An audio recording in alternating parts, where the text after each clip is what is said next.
Madame, Monsieur, bonjour. Merci de préférer BB24 pour vous informer. Voici le sommaire.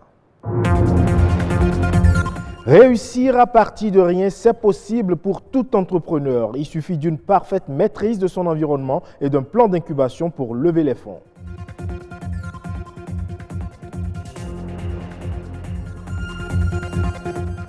Bientôt le retour des inondations à Cotonou, moment de calvaire pour nombre de motocyclistes et automobiles. Malgré le projet 3CI, quelle gestion peut-on faire aujourd'hui des inondations?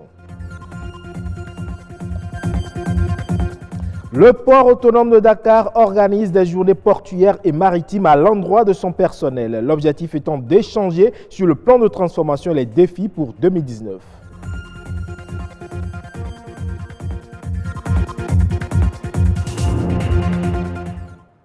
À nouveau, bonjour. L'éclosion des talents des jeunes entrepreneurs répond à un plan d'incubation et de reconversion des mentalités. Et les obstacles que représentent les ressources financières et le cursus universitaire fondent comme neige au soleil. Tout est dans un déterminisme et une parfaite maîtrise de son environnement. Réussir à partir de rien, mode d'emploi à travers cet élément signé Clotaire Awekou et Igor Ayoso. Il est établi aujourd'hui que pour entreprendre ou s'auto-entreprendre, le préalable n'est ni les fonds ni les diplômes. Tout est dans la maîtrise de son environnement, la maîtrise de soi, sa propre motivation, son esprit créatif assorti d'un coût élevé au risque. Et bien de plans d'incubation et de reconversion des mentalités des jeunes entrepreneurs recommandent ce mode d'emploi. Au niveau des médicaments, dans le domaine pharmaceutique, nous avons des plantes qui ont plein de vertus, nous avons des plantes qui peuvent apporter des solutions par rapport à nos pathologies. Concentrons-nous sur ça pour apporter des réponses par rapport à nos problématiques de maladie. Il y a des femmes qui ont fabriqué des savons à travers nos plantes, des savons à travers nos ressources naturelles. Ces femmes n'ont pas été à l'école pour créer. Donc ce qui veut dire la création est à la portée de tout un chacun. Tout dépend de comment vous matérialisez votre environnement en fonction du besoin que vous avez détecté. Ces femmes n'ont pas attendu un financement pour éclore leurs talents. Donc elles ont commencé avec les moyens du bord. Des fois, elles ont vendu leurs bijoux pour faire face au financement de leurs projets. Un entrepreneur qui a commencé par des millions, par des milliards, ça n'existe pas. L'entrepreneur, c'est quelqu'un qui agit en fonction d'un besoin. Il réfléchit, il consacre du temps. Si un jeune me dit « j'ai pas de financement, je ne commence pas », mais qui doit te financer? Qui a l'obligation de te financer? N'attends pas l'État, n'attends pas tes parents, finance-toi toi-même. Tu as un projet qui coûte 200 000, tu as dans ta garde-robe des vêtements que tu peux vendre pour commencer, vas-y. Tu as un portable qui te permet de répondre favorablement au financement de ton projet, vas-y. Tu as quelqu'un à qui tu as confiance, parle-lui de ton projet, essaye de voir comment vous pouvez faire. On cherche les moyens en fonction de son environnement immédiat en commençant par soi-même. Les personnes qui n'ont pas été à l'école, je pense qu'elles sont les plus intelligentes au monde. Elles ont réussi à faire des choses qui ont marché. L'éclosion des talents des jeunes entrepreneurs en marge de toute formation ou de toute éducation est si capitale à l'aune d'un travail de coaching, d'affirmation de soi et de saine émulation.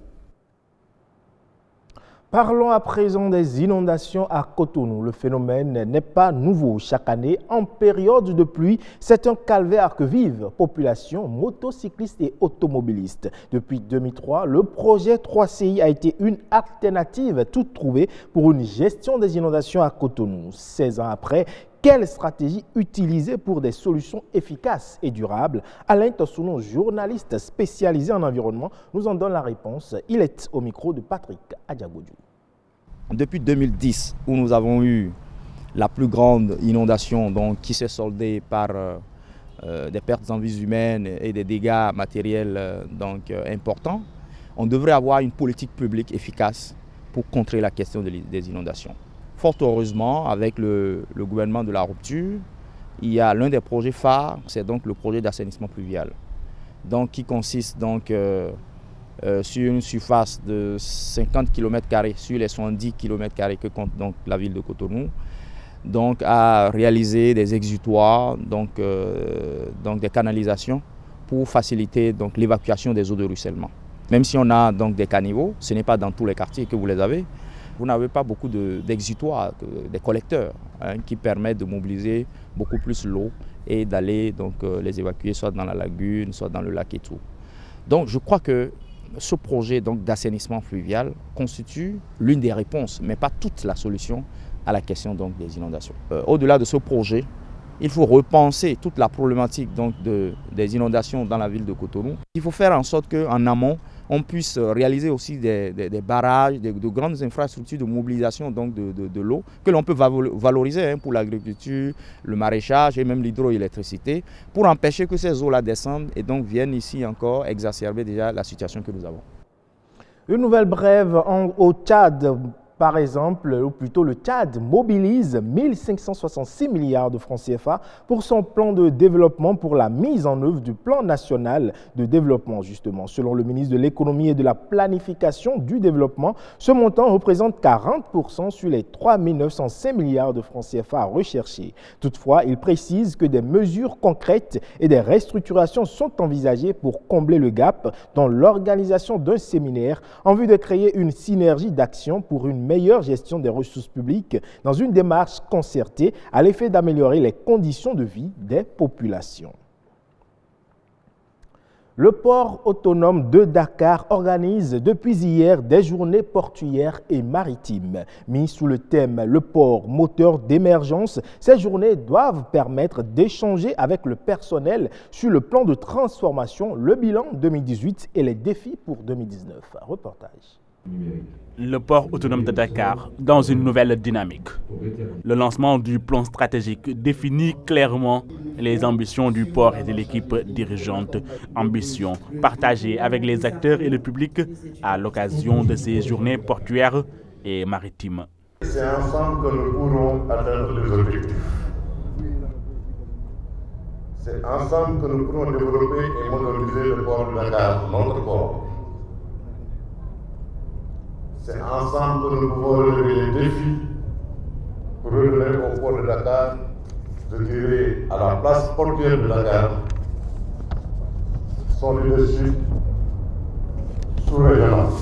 Pour montrer aux nombreux visiteurs la situation actuelle du port, quoi de mieux que d'embarquer à bord de la chaloupe et visiter les installations. Après tous ces acquis, le port autonome de Dakar veut arracher sa place de leader au port concurrent de la sous-région. Et nous avons vu que le port, l'activité portuaire, peut jouer un rôle central. Et c'est effectivement un changement de cap, c'est un changement de paradigme qui veut faire du port un moteur de l'émergence et qui veut créer un port de troisième génération. Et quand on dit un port de troisième génération, ça veut dire qu'on ne s'arrête plus simplement au débarquement, embarquement de marchandises, mais nous voulons traiter la marchandise, nous voulons mailler le pays d'infrastructures logistiques pour permettre non seulement à la marchandise d'arriver à son point final, mais d'être transformée. Tout passe par le port, les marchandises, les biens tangibles et tout ça passe par le port. S'il n'y avait pas le port, on dirait que le transport même n'existerait pas. Donc du coup, c'est le port qui fait tout. En tout cas, je suis heureuse parce que ça m'a permis d'avoir en plus en pratique pour ma formation.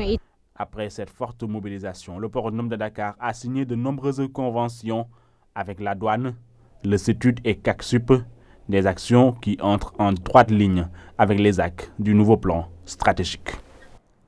En bref, pour mettre un terme à cette édition, les volumes globaux des échanges commerciaux entre la Côte d'Ivoire et l'Union européenne sont passés de 2 800 milliards de francs CFA en 2011 à plus de 4 457 milliards de francs CFA en 2017, soit une progression de 51% sur la période. L'information a été donnée par le chef du gouvernement ivoirien, Amadou Koulibaly. Saluant l'engagement de l'Union européenne, il a passé en revue les performances économiques de son pays qui a eu une croissance économique moyenne annuelle de plus de 8% sur la période 2012-2018.